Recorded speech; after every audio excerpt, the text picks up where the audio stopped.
What up, vlog people? It's Sean here in his studio. My studio, because I'm him.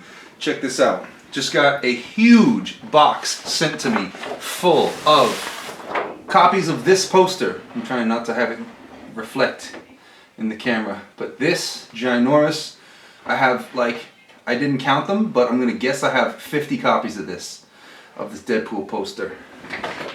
And I also have gotta be, I'm thinking 150 of these coasters. These drink coasters right here. Double-sided, right? So these, just your standard cardboard drink coaster. So these posters and coasters, I have them, they were sent to me by 20th Century Fox Films. Well, why, you ask? Well, because the Deadpool movie is coming out February 12th, as you all know. But we're going to see it tomorrow. Tomorrow, February 4th. And when I say we, I don't mean me and a buddy. Because here's the thing. These industry advanced screenings, I've been to a lot of them. I love to go to them. Pretty much any of them that go on to do with superhero movies, whatever, I could probably get into them. I know who to call. But the thing is, I stopped going to those because it's way more fun for me to go opening night and take everybody from the show. As many tickets as I can get, right? So we took 18 people to Star Wars, we took 24 people to Fantastic Four, we took 16 to Ant-Man, and I was ready with 24 tickets to go to opening night of Deadpool. That I still have 24 non-refundable tickets. But then I got a reply back from some friends at 20th Century Fox Films who are going to accommodate not just me and a +1, but the entire crew. So everybody from the Sean Ward Show is going to the industry advanced screening of Deadpool tomorrow night. We're seeing it a whole week early. We have a chunk of 25 seats, a whole section just for everybody from the show, and it is going to be crazy. And this poster and this coaster, what this is about is after the movie, we're going to a Mexican restaurant for chimichangas for the after party. And we're going to make a video where, you know how we did back, gotta be 2 years or so now. We did that video about how Deadpool wants his own movie, and he's going out and he's talking to people in the street about how there should be a Deadpool movie. And then later on it got announced that he's getting his movie, and so he went out in the street, celebrating with everybody. Then we had the one where he makes his own movie, and he's like, Hollywood, you're probably gonna mess it up, I'm gonna do it myself. And he made his own movie. Well, now the movie's actually coming out, so we're gonna have a whole bunch of Deadpools at the movie theater. I haven't even said nothing to them yet, but there's gonna be a bunch of Deadpools, but there's also gonna be some Spider-Man, a Superman, a Batman. It's gonna be ridiculous. So it's like all the stars are out for Deadpool's movie premiere, and I am so excited for the video we're gonna make, to see the movie, but most of all for the fun, because this whole superhero thing, I love it and it's my favorite thing, but what's so great about it is not just, reading the comic books by yourself or going to see the movie, but the whole, sharing the interest with all the people, Comic-Con, all the people around, people wearing costumes, the energy of it, the fact that, we're all grown-ups, but we let our inner child out with all this stuff. So going to something like Deadpool, getting to take everybody who helps out with the YouTube channel and everybody who, has been in a Deadpool video or helps out behind the scenes, getting to take, that size of a group of people, and we all get to go to the advanced screening. That's what's exciting for me, is being able to hook that many people up, do something nice for that many people, and to just set the stage for us all to have the epic good time that we're going to have tomorrow night. So I'll do some vlogging there tomorrow. Tomorrow's vlog is probably going to get uploaded pretty late, but thinking of it now, I tend to upload these videos late. And we'll let you know how the Deadpool movie is. Like I said, still got all of those tickets for opening night, so if it's any good, I'll be seeing it twice. And I'm just excited too, because I'm sure there's going to be a lot of people that go tomorrow night, but then aren't going to go again on the Friday next week, which means that I can then reach out to people who have been in other videos that weren't Deadpool, and just hook up more people. I love doing favors, I love hooking people up, I love being the connector. Yeah, it's a lot of fun, and putting the smile on people's faces and setting the stage for these kinds of outings where we're all going to have fun is really exciting for me.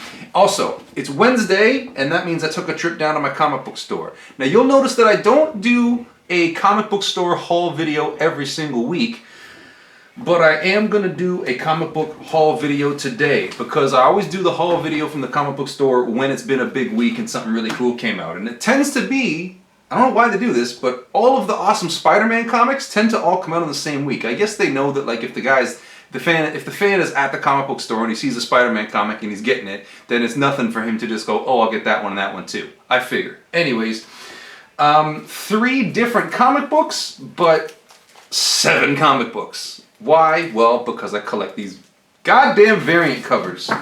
This is my sick addiction in this life. Okay, so first comic book. So the new issue of The Amazing Spider-Man is out this week. This is issue number 7. Very excited to read this. This is the one with the main cover that you get to read. Now you notice how it says, you see down here where it says free digital edition included? So for those of you who don't know, when you buy a Marvel comic book, it has a code inside that you can put into your computer and get a free digital copy in the Marvel app.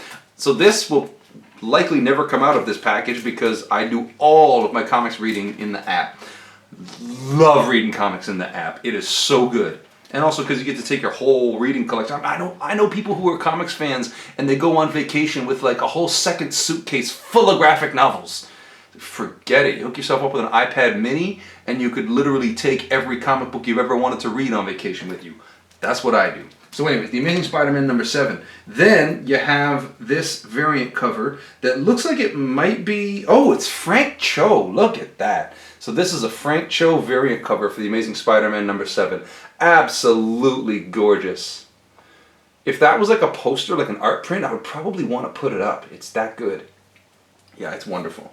That's very cool. The other comic book series that I've been into is this one called Spidey, which is up to issue number 3, and this is the regular cover for Spidey number 3, and this is the one where he fights the lizard. So this one is, they're doing kind of like a redo of the classic version of, you know, Peter Parker as Spider-Man, where he's a teenager and he's in high school and whatnot. A complete, it's a retelling of his whole story, a redo of the Spider-Man concept, but 2 things about it that make it unique and why I'm enjoying it. Number 1 is it does not take place in like an alternate universe like they did with the Ultimate Universe. Like, we're going to have this other version of Spider-Man that's in this whole other universe and it's going to be more up to date, blah, blah, blah. No, never mind. Forget all that. It's just this by itself. You buy the comic book, you buy the next issue, it doesn't tie into any bigger thing, and then reason number 2 why this series is doing it for me is the art by Terry Bradshaw. What's his first name? Crap, I'd have to open it up to look. But anyways, the artist on Spidey is wonderful. I'm loving it. It looks so good. So it's got that one, and then this variant cover. Does it say who it's by? It doesn't. I'll look it up inside. But this variant cover of Spidey number 3, it looks really cool. It looks like an old Saturday Evening Post cover. So that one. And then the other big release this week is, you know how this other one is called The Amazing Spider-Man? Well, this one is just called Spider-Man. So back when they were doing that, what I was just talking about, that Ultimate Universe, which was like a different universe, a different timeline, the same characters but a different take on them, blah blah blah. So partway through that, they decided to do a little bit of a, you know, experiment in diversity, killed off the Peter Parker Spider-Man, and then now Spider-Man is this half Latino, half black kid named Miles Morales. Okay, so what they did recently was just throw away that whole idea of a different universe, and it's gone now. They did a big thing called Secret Wars. They got rid of that, like a big company-wide crossover. But what they did is they brought Miles Morales into the regular Marvel Universe. So now you have the Peter Parker Spider-Man and the Miles Morales Spider-Man. They could bump into each other. They're both in the same version of New York City. And then got some variant covers for that too. Remember the hip-hop covers that Marvel's doing? Who knows what album cover this is based off of? Put it in the comments if you know, because it's one of my favorite hip-hop artists ever and one of my favorite albums. And then this, I was a little bit surprised to see it and delighted because it's been a while since I've seen one of these, been a while since I bought one of these. It's the Scotty Young Baby variant of Spider-Man number 1. Another one where it's like highly stylized. You know what's funny? The red and black, kind of like with that Frank Cho cover I just showed you a minute ago. I saw it from way across the store and I was just like, what is that? And of course I knew it was a Scotty Young Baby variant right away. So there we go. So it is, as I'm recording this, a little bit after 9 o'clock at night, and I've just sat in this chair for the first time today. I have been doing, I did interviews, I did an interview, an hour-long interview about the Deadpool movie with a student news production. Earlier today, I had, every 2 weeks I do like a business consultancy. I have somebody I work with who, like, you know, we talk a lot about kind of running your business and, you know, processing it through a set of like spiritual principles. Very, you know, it's a lot of malarkey, a lot of poppycock, some people would say, but means a lot to me. So I had that meeting today, and then going downtown to, you know, try to pick out some clothes for tomorrow and buy these comic books, and it's just, and this whole Deadpool thing, it has all come together at the last minute. Or just within a couple of days of the last minute. It all came together very, very fast, but oh my God, it's going to be so fun. And I know everybody from the channel is really looking forward to it. So Deadpool tomorrow night, and we'll give you your first scoop. Your first, I won't say your first look, because I'm not showing you anything from the movie, but I'll say, like, you know, your first, the first word from anybody from the Sean Ward Show to let you know how the Deadpool movie is. You'll hear about that tomorrow. And yeah, tomorrow is Deadpool Party. Amazing stuff, fun stuff. Thank you so much for watching, everybody, and I will definitely see you tomorrow. Mwah.